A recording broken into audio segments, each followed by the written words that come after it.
Hello, my name is Emma Wright. I am currently 18 years old. I attend J.B. Pennington High School. I'm a senior, and I am dual enrolled through Wallace State Community College, and I live in Bluentsville, Alabama, and my birthday is October 10th, 2000.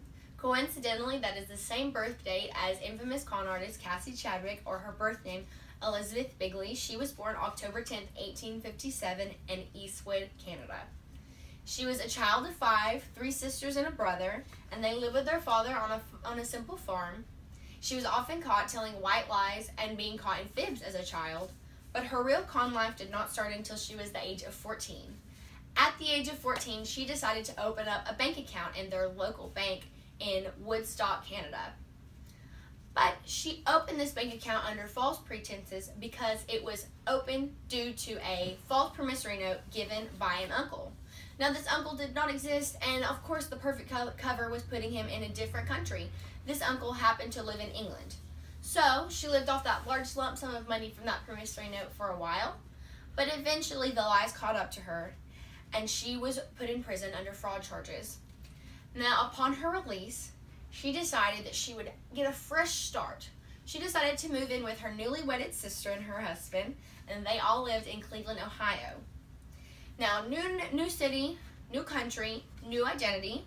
She took on the name Madame Lydia de Vere and took on the role as a clairvoyant. She was a fortune teller. Now, she lived several years as a fortune teller in Cleveland, Ohio, but eventually settled down and married Dr. Wallace Springsteen. And as their wedding announcement came into the newspaper, several people approached the happy couple and told them about Cassie's lies and told Dr. Springsteen about the money that they had owed and how much of a compulsive liar she was, and ultimately he decided to file for divorce. So this was not stopping Cassie. She was on to bigger and better things in life, and that meant a new husband. So, keeping the role as a clairvoyant, she decided to take on a new identity. She was Madame Marie LaRose, and Madame Marie LaRose married John R. Scott, who was a farmer. They were married for 4 years, and the reason they filed for divorce is unknown, but a divorce was filed in 1886, and therefore she stayed the same, but she was given a child. Now, the biological father of the child is unknown due to the several identities that she took on and the many lovers that she possessed during those identities, and his name was Emile. She lived on her life with Emile and took on a new persona, and she was Lydia Scott. And Lydia Scott continued to be a fortune teller, but eventually could not predict the future of her arrest in 1889. Now, she served several years in the Toledo Penitentiary, and upon her release, she decided to go into a line of honest work. This just happened to be running a brothel under the name of Cassie Hoover. So Cassie Hoover, running a brothel, needed a new husband, had a child. So she married the widowed Dr. Leroy Chadwick. So Dr. Leroy Chadwick was high society in Ohio. He lived the high life. He was a doctor, and she only intended to go up in society from there. This is where her biggest con started. She went to New York. She visited New York with intentions of visiting Andrew Carnegie's home. So after she visited Andrew Carnegie's home, who was one of the richest men in America at the time, he was a steel tycoon. His character was never questioned. He was a completely untouchable, unattainable person. And she decided to pose as the illegitimate daughter of Andrew Carnegie. She claims to have left Carnegie's New York home with a note with an amount of hush money of $2 million. And of course, no one would question this hush money because no one wanted to question Andrew Carnegie's character.